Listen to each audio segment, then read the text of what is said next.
Suatu daerah yang banyak pemanggilan arwah akan kena kutuk kemiskinan, kutuk perceraian, kutuk perzinahan. Kutukan darah ini di mana akan banyak sekali yang namanya itu bencana, musibah. Pokoknya banyak kematian. Banyak kematian. Karena darah menuntut darah gitu loh. Makanya ada ritual-ritual binatang dikorbankan. Karena iblis tidak ada ilmu baru. Nah, yang benar adalah hanya bisa disucikan dengan darah manusia suci. Dan di dunia hanya satu, darah Tuhan Yesus.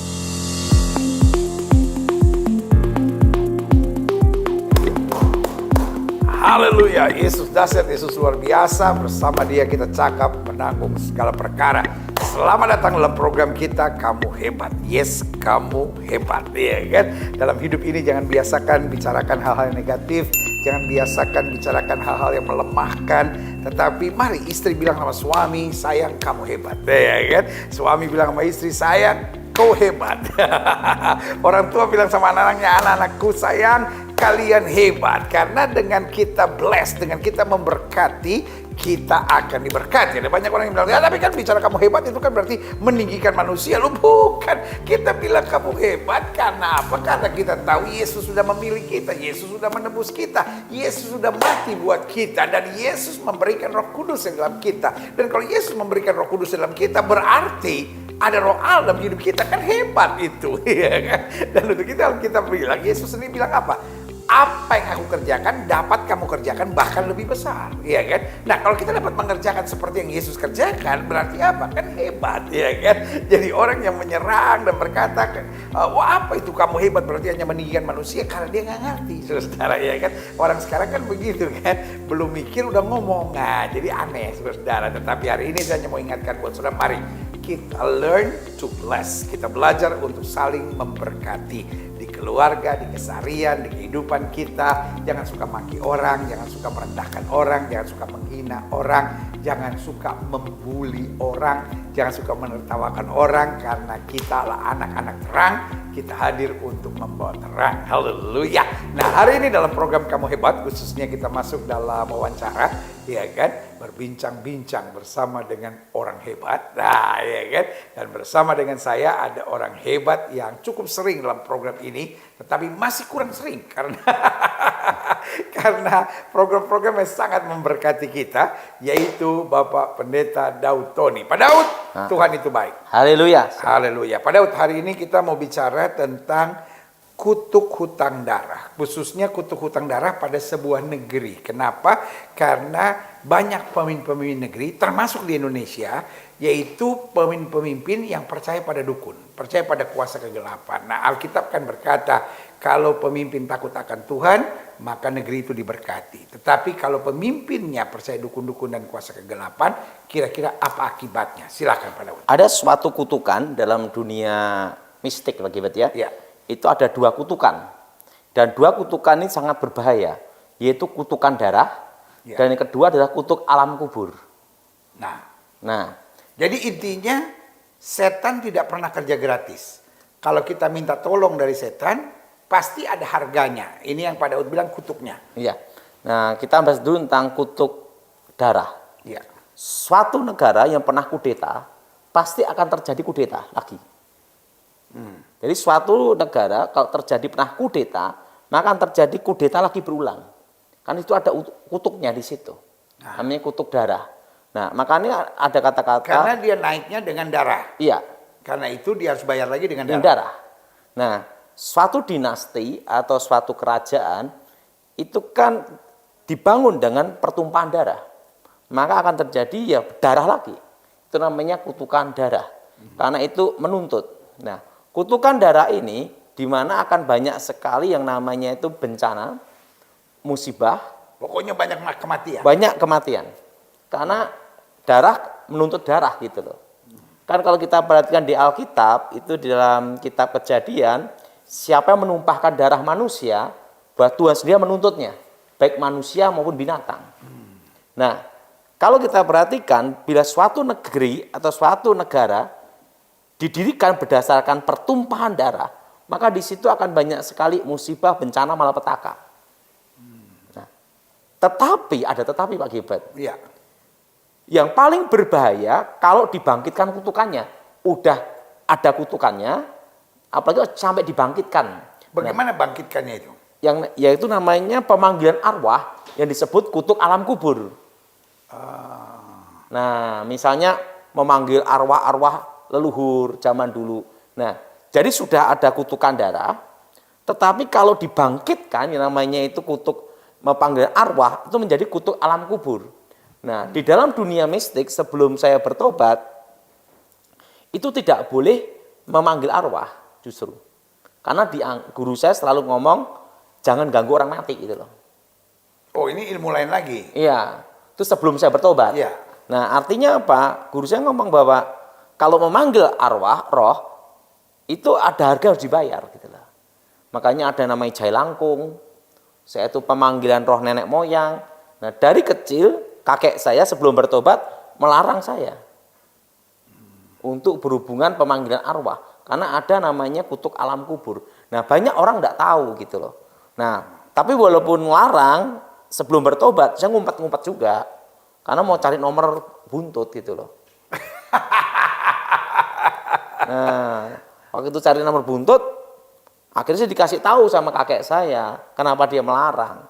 Kalau kamu bertanya sama arwah atau memanggil arwah, yang datang bukan roh itu, bukan arwah itu roh lain. Saya kaget. Nah, di situ saya mendalami kekuatan mistik. Akhirnya menemukan, memang yang datang itu bukan roh orang mati, tapi roh setan yang menyamar, yang mengikuti orang yang mati itu sejak lahir gitu loh. Karena setan bisa aja menyamar sebagai apapun, bahkan menyamar sebagai malaikat terang. Iya, tetapi akibatnya itu sangat berdampak luar biasa. Makanya itu loh dukun yang ngasih nomor togel, nomor buntut. Kenapa dia tidak beli sendiri? Dia kan tahu nomornya besok. Karena ada suatu kutukan, di mana kutukan itu bangkrut seumur hidup. Makanya dukunnya juga tidak berani beli. Nah, di situ saya baru mengerti, oh kenapa saya dilarang gitu loh. Jadi dalam dunia mistik yang sebenarnya, yang kalau kan ilmu gaib itu ada dasar, menengah, tinggi. Iya. Nah, pada waktu dasar menengah itu rahasia ini belum tahu. Tapi udah tingkat tinggi, namanya itu tingkat ngerogo sukmo. Karena dulu sebelum bertobat kan umur 10-11 tahun saya udah ngerogo sukmo. Nah, di situ saya mengetahui rahasia itu. Ngerogo sukmo itu namanya mecat rogo. Jadi meditasi puncaknya itu sampai tidak terasa yang namanya gigitan nyamuk dan puncaknya itu roh keluar. Nafas berhenti. Makanya ngerogo sukmo itu maksimal 3 jam. Di atas 3 jam ya bablas mati. Nah, untuk roh ini keluar itu ada namanya tali batin. Makanya orang kalau ngerogo sukmo itu tidak boleh diketahui orang. Karena kalau dibalik gini aja bablas tidak kembali. Atau badannya dipindah ke tempat lain, tidak bisa kembali. Makanya orang rogo sukmo selalu kamar tertutup, ruangan tertutup, meditasi gini, roh keluar. Dan dulu kan ilmu itu sering saya gunakan sebelum bertobat untuk adu ayam Pak Gilbert. Makanya untuk adu ayam, nah jadi begitu ini ayam, nah waktu pertaruhan satu air, kan alam pernah keok, lari. Waktu kedua, taruhan dinaikkan, asor lah, 1.000 jadi 10.000, di 10 kali, langsung roh saya keluar pindah ke ayam. Tapi badan saya begini, tapi nafas berhenti. Yang di ayam saya. Nah, di badan saya, supaya saya tetap hidup, itu roh lain. Dan itu roh setan pasti? Pasti. Tapi roh saya sudah keluar. Hanya level yang tingkat seperti itu yang tahu rahasia pemanggilan arwah. Nah, kendalanya di Indonesia ini kan negara kita ini merdeka terjadi peperangan Pak Gilbert. Ya. Penjajahan, peperangan. Nah, kedua, repotnya kalau ada yang membangkitkan dengan memanggil arwah, memanggil roh. Sekarang ada banyak memanggil arwah Majapahit lah, memanggil arwah ini dari jenderal apa yang dulu begini-begini kan seringkali ada gitu kan. Nah, itu akan membangkitkan, akan terjadi kutukan, alam bereaksi. Alam bereaksi nanti akan banyak gempa, gunung meletus, Pokoknya bencana, pesawat jatuh. Karena minta darah. Iya, karena itu namanya kutukan darah yang dibangkitkan jadi kutuk alam kubur. Kenapa banyak orang tertarik untuk memanggil arwah orang mati, kawan? Orang itu kan kadang pertama rasa ingin tahu. Kedua, dianggap orang mati itu, terutama orang yang sakti atau suci, dianggap bisa menjadi pengantara antara Allah dan manusia, antara dewa dan manusia. Makanya ada orang sembahyang di kuburan begitu. Supaya doa-doanya diantarkan kepada Yang Maha Kuasa. Dan kita sebagai orang Kristen tidak direkomendasikan untuk doa di kuburan. Bukannya rekomendasi, dilarang. Dilarang. Dilarang, dan kedua kurang kerjaan. Doain orang mati kan tidak ada gunanya Pak Gilbert. Apalagi minta tolong sama orang mati. Supaya diantarkan doanya. Jadi tujuan orang datang ke kuburan itu kalau di ilmu gaib sebelum saya bertobat ke tempat orang sakti atau orang yang dianggap suci, itu supaya doa-doanya itu rohnya ini mengantarkan doanya ke Yang Maha Kuasa. Tapi kalau kita tahu sebelum bertobat ya, kalau udah level tingkat ketiga itu namanya ilmu, namanya itu mati rogo, mati roso. Nah itu kita tahu rahasia itu. Tidak mungkin roh arwah orang mati itu nyampe ke Yang Maha Kuasa, dia sendiri juga tidak nyampe. Kan kalau orang yang mati dalam Tuhan ada di Firdaus, yang tidak dalam Tuhan kan ada di dunia orang mati. Nah, kan tidak ada komunikasi antara orang hidup dan orang mati. Gimana nganterin doa gitu loh. Iya. Nah, itu pemahaman yang salah. Yang ketiga, dipercaya bahwa arwah orang mati itu bisa tahu masa lalu dan masa akan datang. Makanya roh peramal, maka roh peramal itu selalu pakai pemanggilan arwah gitu loh.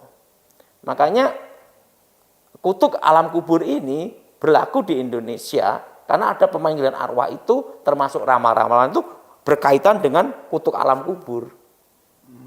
Nanti bencana demi bencana, terus itu. Tapi ada banyak orang berkata, nggak apa-apa manggil arwah kan. Saul juga manggil arwahnya Samuel, gitu. Jadi ada beberapa orang mungkin dapat arwahnya pendeta, ngerasa oh ini dia lagi bicara sama saya lewat mimpi. Dan bahkan sekarang mungkin ada banyak orang-orang yang begitu, Tuhan biar hamba Tuhan ini yang udah mati, dia dulu guru saya, dia dulu yang saya hormati, biar dia bicara sama saya, dia tuntun saya. Bagaimana itu? Banyak orang yang salah pemahaman tentang ayat ini. Itu bukan roh Samuel. Pertama, dalam konteks pemanggilan arwah, suatu roh yang dipanggil datang, itu tingkat roh itu di bawah yang pemanggil. Nah, sekarang gini, presiden lebih tinggi daripada menteri. Presiden panggil menteri, menteri datang. Iya. Tapi menteri panggil presiden, besok dipecat. Kurang ajar gitu loh. Merintah-merintah presiden. Iya, betul. Nah, pertama, roh ini dipanggil oleh perempuan di Endor. Waktu dipanggil, artinya pangkatnya lebih rendah. Jadi pangkatnya perempuan di Endor sama roh itu lebih tinggi. Roh yang di dalam perempuan di Endor.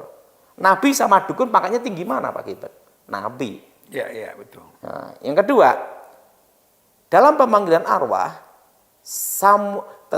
roh Samuel dipanggil, itu bukan roh Samuel. Saul sendiri tidak lihat, yang lihat kan dukun. Semua pemanggilan arwah yang lihat dukunnya Pak Gilbert. Di dalam dunia perdukunan, tidak ada hal yang baru. Semua lagu lama, kasetnya baru. Oh, dia punya covernya aja yang baru ini. Iya, tapi lagunya lama semua. Nah, tidak ada ilmu baru lah. Yang ketiga, kalau kita perhatikan roh ini, Saul sendiri tidak lihat, muncul dari dalam tanah. Nah, sesuatu yang ilahi itu datang dari atas. Iya, betul. Yaitu siapa? Contohnya Elia dan Musa. Waktu Tuhan Yesus dimuliakan. Iya. Nah, tapi roh ini kan datang dari dalam tanah, munculnya. Itu roh genderuwo kan Pak Gilbert. Yang keempat, ya ini penting Pak Gilbert, bahwa nubuatnya tidak terjadi. Roh ini berkata, Saul, engkau bersama keluargamu, anak-anakmu bersama aku besok mati. Kenyataannya cucunya Saul, Isi-Boset, lolos. Iya, iya. Bahkan ada anak kandungnya Saul yang lolos, istrinya Daud, namanya Mikal. Iya, iya. Dan ada juga Mephiboset. Mephiboset, ya. Ada Isi-Boset yang lolos juga. Iya. Anak dan cucunya Saul. Nah, jadi nubuatnya tidak terjadi Pak Gilbert. Kan dikatakan arti besok keluarganya itu mati semua. Tapi kenyataannya dari berapa keluarga Saul lolos. Berarti nubuatnya tidak terjadi. Dan itu jelas pasti bukan Samuel. 100% bukan. Dan yang Itu adalah kelima, kuasa setan, kuasa iya, gelap. iya. Yang kelima, buahnya kau akan tahu. Buahnya Saul bunuh diri, kehancuran Saul. Karena salah satu kutukan pemanggilan arwah adalah kehancuran keluarga, kehancuran kerajaannya. Makanya kita ini berdoa untuk negara kita Indonesia untuk mematahkan kutuk alam kubur. Karena cukup banyak, baik pemimpin di bangsa ini maupun orang biasa ataupun Terlalu banyak. penguasa. Bukan gitu, banyak, terlalu banyak. Makanya kita ini Dan ini berdoa. dianggap sebagai sesuatu yang dipercaya. Nah, karena dikira bahwa arwah orang mati yang dianggap sakti bisa menjadi pengantara antara manusia dan dewa atau Allah dan manusia. Nah, repotnya di situ Pak Gilbert. Nah, bagaimana kalau orang itu adalah orang, kan ini sekarang juga ada unsur yang dipanggil adalah arwah dari pemimpin spiritual. Jadi kalau saya mungkin gitu, kalau saya Kristen, oh dia dulu guru saya gitu. Atau mungkin kalau saya beragama lain juga, oh dia guru saya gitu. Jadi beranggapan bahwa ini sejalan sama iman saya. Karena yang saya panggil bukan, sekali lagi bukan arwahnya Diponegoro, saya bukan panggil arwahnya Gajah Mada, bukan arwahnya Majapahit. Tapi kan yang saya panggil guru spiritual saya. Itu yang datang roh setan menyamar. Jadi gini, waktu level namanya mati rogo, mati roso, Ya. di situ akan tahu suatu rahasia, di mana rahasia ini tidak semua dukun tahu. Hanya dukun yang mendalami ilmu batin yang tingkatnya tinggi akan mengetahui rahasia ini. Itu yang datang bukan arwah, itu roh setan menyamar. Tapi roh dan suara dan apanya semua persis. Nah, sebelum saya bertobat itu ada namanya hukum kodrat. Apa itu hukum kodrat? Hukum alam, hukum kodrat, apa yang digariskan oleh Yang Maha Kuasa. Bahwa orang mati tidak bisa datangi orang hidup. Itu diyakini Pak Gilbert.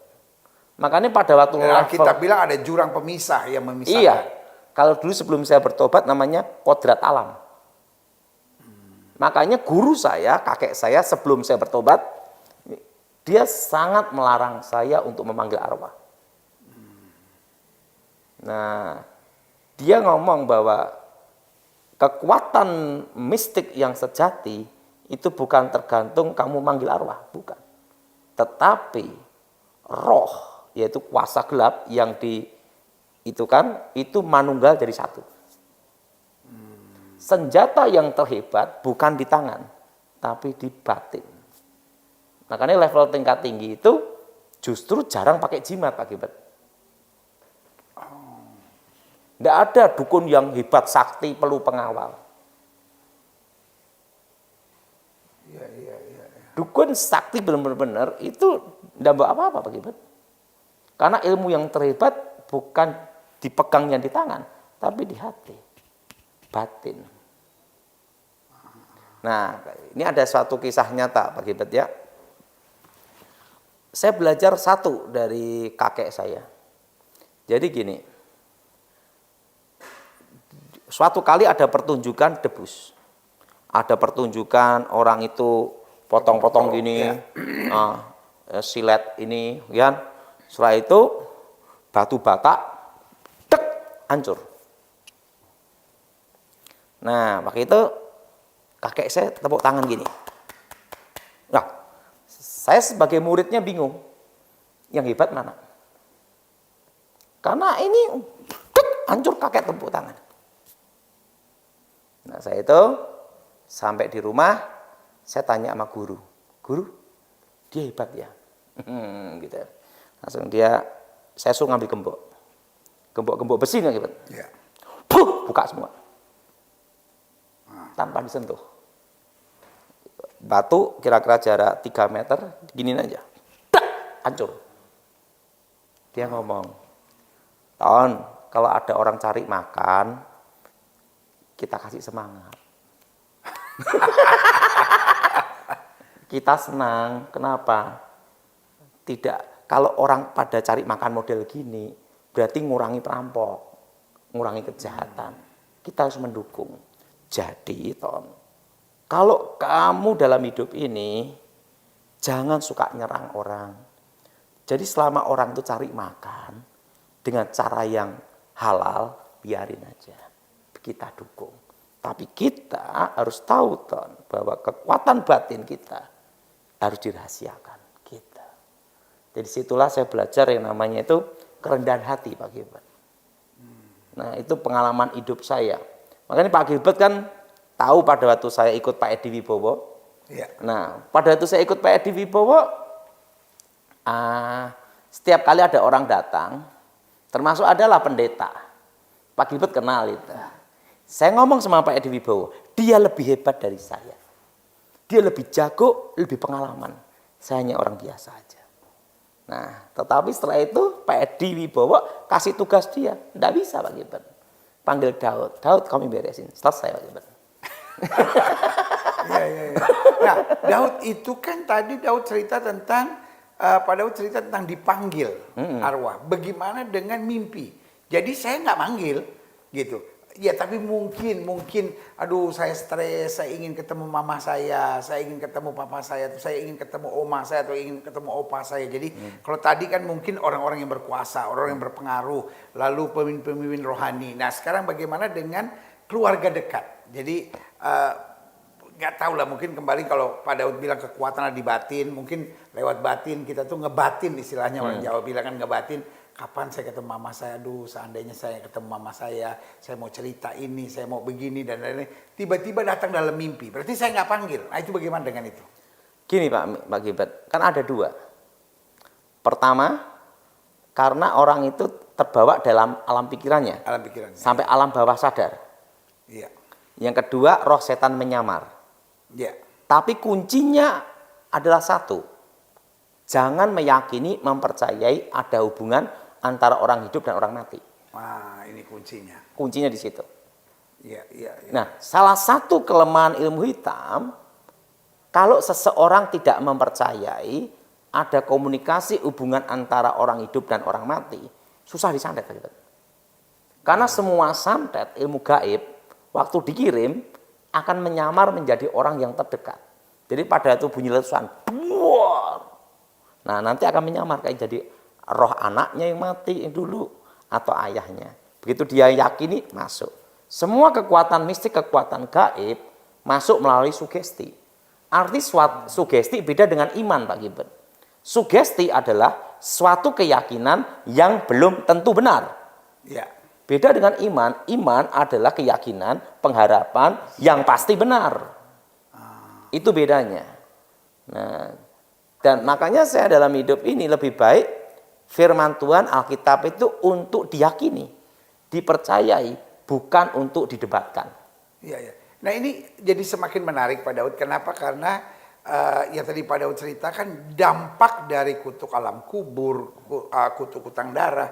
Ini dampaknya kan kalau kayak gempa bumi kan bukan cuma saya yang ngalamin, iya kan? Kan ada banyak orang bilang gini, loh saya mau panggil arwah kek, saya mau panggil orang mati kek, saya mau panggil roh Diponegoro kek, saya mau panggil roh apalagi kek, urusan kamu apa gitu. Tetapi kan sekarang Pak Daud menjelaskan bahwa hati-hati karena kutuk alam kubur ini, oke, kamu mungkin seorang gubernur, kamu mungkin seorang bupati, tetap dan berdampak. kamu pikir ini kan cuma untuk kekuasaan saya, kekuatan saya, tetapi kan akibatnya banyak orang ngalamin. Nah bagaimana ini Pak Daud? Nah makanya kita kan ada jalan keluar. Semua itu selalu ada solusi, yaitu dengan adanya doa peperangan. Doa untuk mematahkan kutuk alam kubur itu demi nama Yesus dengan kuasa darah Yesus. Untuk menghadapi darah harus dengan darah pula, yaitu darah manusia suci tanpa noda, tanpa celah, tanpa dosa. Dan di muka bumi ini hanya ada satu darah, yaitu darah Yesus. Amin. Dan posisinya adalah manusia yang dibunuh. Manusia yang dibunuh dalam kondisi suci. Nah, Tuhan Yesus mati di salib. Wah, luar biasa. Dan Alkitab berkata bahwa darah Yesus berbicara. Ingat itu Pak Gibran. Iya, iya. Darah Yesus berbicara lebih kuat melebihi darah Habil. Makanya untuk menghadapi kutuk alam kubur atas bangsa ini harus dihadapi dengan darah Yesus. Wah, luar biasa. Jadi kalau menumpahkan darah, tadi dijelaskan ada kutuk hutang darah, tetapi Yesus yang membiarkan darah tertumpah menghadirkan berkat kemenangan atas hutang darah. Wah, luar biasa. Jadi urusan seperti ini, urusan kutuk alam kubur, orang memanggil arwah, kita nggak bisa bilang bahwa urusan saya sendiri, karena ya kamu yang berurusan, tapi dampaknya saya ngalamin. Perlu Pak Gilbert tahu bahwa suatu daerah yang banyak pemanggilan arwah akan kena kutuk kemiskinan, kutuk perceraian, kutuk perzinahan. Karena intinya kehancuran. Intinya kehancuran. Dan setelah itu ada lagi malapetaka, bencana, musibah. Nah, makanya solusinya apa? Kita orang percaya berdoa dengan kuasa darah Yesus untuk mematahkan kutuk itu. Nah, bagaimana doa peperangan ini? Apakah bisa sendiri? Apakah harus satu keluarga? Apakah bisa komunitas? Bagaimana menurut Pak Daud? Yang pertama, niat dulu. Segala sesuatu itu penting ada keinginan dulu. Ya. Niat. Ya, yaitu apa? Persekutuan, doa pribadi, dan doa gereja. Nah, makanya kita ini tubuh Kristus, gereja harus bersatu untuk mendoakan, mematahkan kutuk alam kubur ini. Kalau kita perhatikan, kalau ditanya, pada kutuk alam kubur itu di daerah mana? Kebanyakan di Indonesia. Pertama adalah Papua. Kedua adalah Toraja. Ketiga adalah Kalimantan. Nah, keempat Pulau Jawa. Pulau Jawa banyak Pak Gibran. Iya, iya, karena memang banyak panggilan-panggilan arwah ya, Iya. khususnya di kuburan-kuburan Iya, gitu kan. iya. Dan mereka mengistilahkan apa? Ziarah kubur dan lain-lain. Gini ya, kita kalau ke kuburan boleh enggak? Kalau hanya tabur bunga, bersihin atau supaya kerawat aja enggak ada masalah. Yang tidak boleh adalah mendoakan, memanggil, meminta. Kenapa mendoakan tidak boleh? Kurang kerjaan. Percuma, enggak ada gunanya. Yang hidup aja masih banyak yang belum didoain. Nah, tapi kalau yang ketiga ini memanggil, nah yang keempat lagi komunikasi. Ini bahaya lagi. Karena komunikasi ini selalu berhubungan dengan ramalan. Ya karena kan ujungnya bisa kita datang, Mak, saya baru ujian Mak, saya nggak lulus Mak, minta doanya Mak. Ada orang yang di kuburan ngobrol gitu kan, berkomunikasi kan. Padahal maknya aja SD enggak lulus. Iya, iya, betul.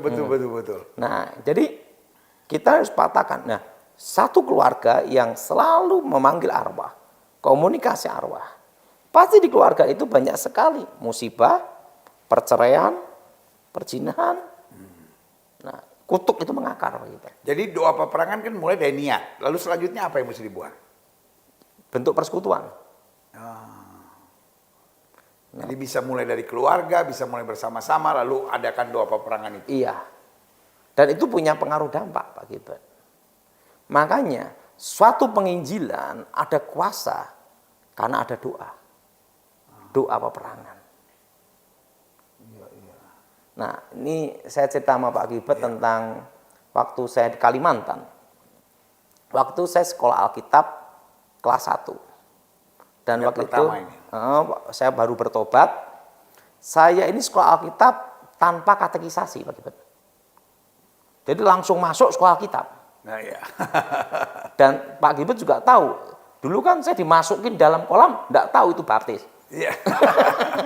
Sampai saya dibaptis lagi kan. Kan saya dibaptis sama Pak Gilbert lagi. Iya, kenapa? betul. Karena yang dulu kan saya nggak ngerti. Namanya bukan dibaptis, Cuma dicelup-celupin. Karena saya kan Dicelup-celupin dan nggak masuk lagi, ngambang. kan Pak Gilbert tahu sendiri, saya dulu punya ilmu mengambang di atas air. Ya, walaupun dicelup-celupin tidak bisa celup.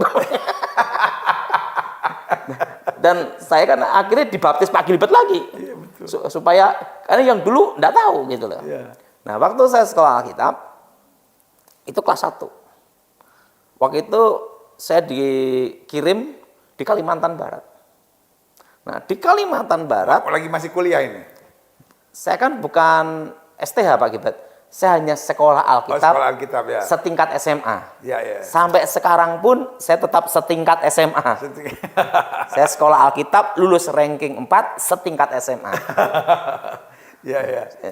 Saya enggak kuliah. Jadi waktu kelas 1-nya ini Dikirim ke Kalimantan Barat, dan waktu itu ada perang di Sanggoledo, perang Dayak dan Madura. Ya, ya, betul Sanggoledo. Ya. Di situ ada konflik di situ.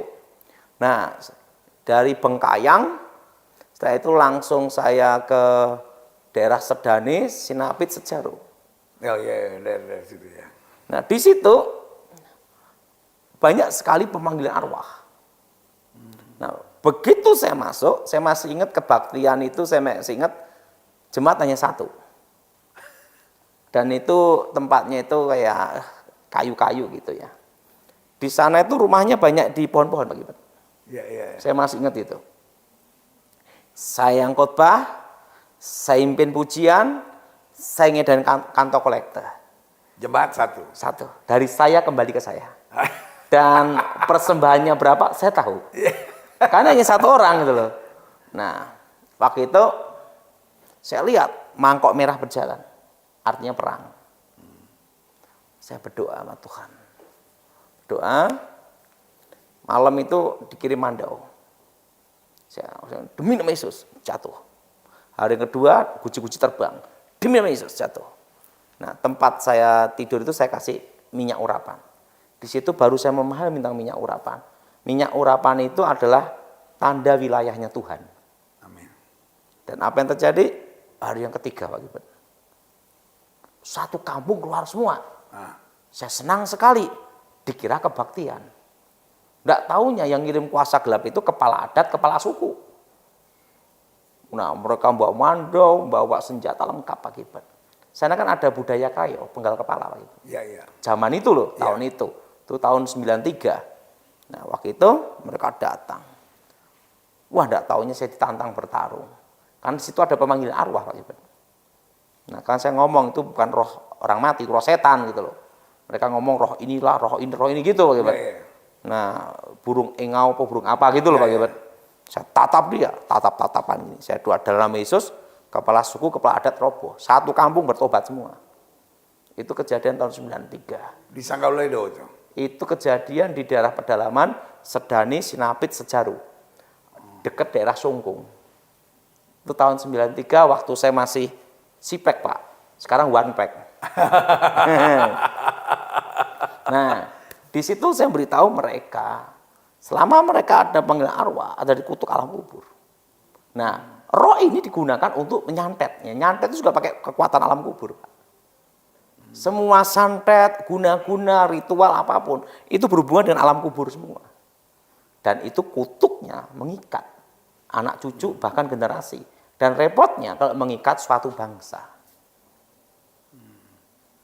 Dan kita bisa patahkan lewat kuasa darah Yesus, Kuasa lewat darah Yesus. kebersamaan dalam doa Betul. peperangan. Saudara gue yang kasih dalam Tuhan, hari ini kita dapat pelajaran yang mungkin di telinga kita jarang kita dengar, yaitu kutuk hutang darah ini dan juga kutuk alam kubur. Dan kekuatannya seringkali karena ada kekerasan yang mengakibatkan darah, karena kekuasaan yang diambil dari darah, saudara. Lalu yang kedua, karena pemanggilan-pemanggilan arwah. Memang kadang-kala kita berpikir, ngapain sih pendeta-pendeta ngurusin saya? Orang memang ini keyakinan saya, kepercayaan saya mau dapat kekuatan dari sini. Apa artinya engkau untuk sementara dapat kekuatan, tapi keluargamu hancur? Dalam Alkitab sudah begitu banyak cerita tentang Saul, tentang berbagai keluarga yang hancur hanya karena penyembahan berhala, hanya karena darah. Jadi saudara gue yang kasih dalam Tuhan, thank God for Jesus. Terima kasih Tuhan buat Yesus. Yesus bukan hanya penyebar agama yang mengajarkan agama,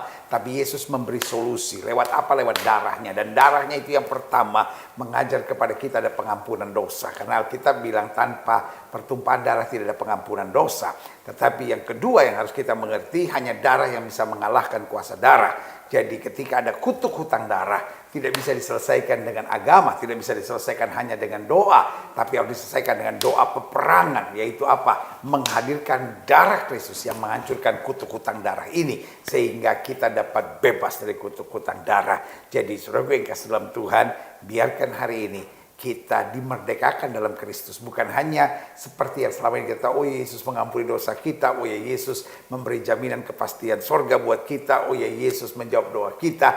Tapi hari ini yang perlu kita tahu, Yesus juga kekuatan kita untuk menghancurkan kuasa-kuasa kegelapan.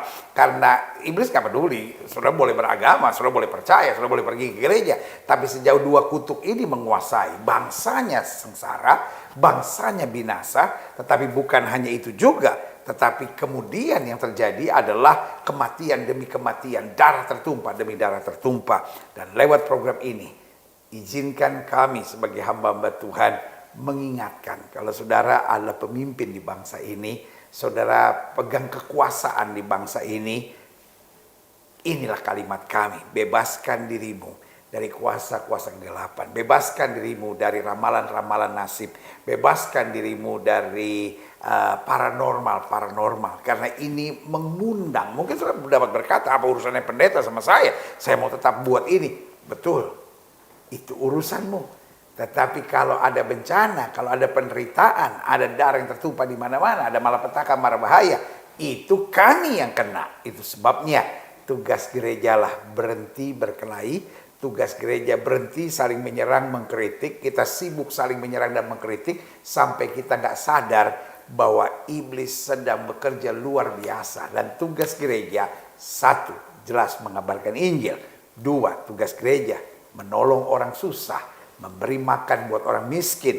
Tetapi tugas gereja yang ketiga, menghancurkan segala pekerjaan iblis. Jadi saudaraku yang kasih dalam Tuhan, khusus untuk yang ketiga ini, gereja harus bersatu.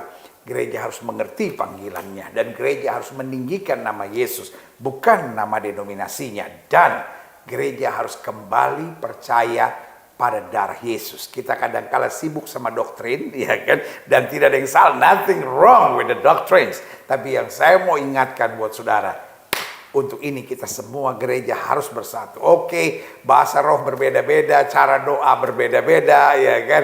Mungkin cara baptisan juga berbeda-beda, pujian penyembahan kita doktrinnya boleh berbeda-beda, perpuluhan doktrinnya boleh berbeda-beda, tapi satu yang harus sama, yaitu kuasa darah Yesus. Bahwa kuasa darah Yesus yang pertama menebus kita. Kuasa darah Yesus menjadi jaminan untuk kita masuk surga karena telah dibeli dengan lunas. Dan yang ketiga, kuasa darah Yesus menghancurkan setan-setan.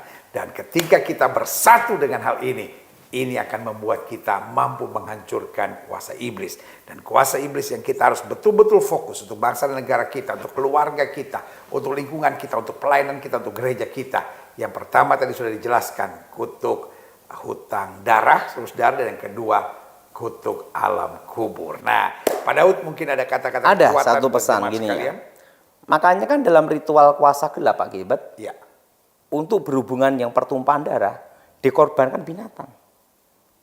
Iya betul. Kerbau, sapi, nah, santu babi. Dan kadang-kala untuk perdamaian sebuah keributan, misalnya kayak di daerah Papua dan lain-lain, itu kan untuk perdamaian selalu Darah. harus ada darah yang tertumpah. Kenapa?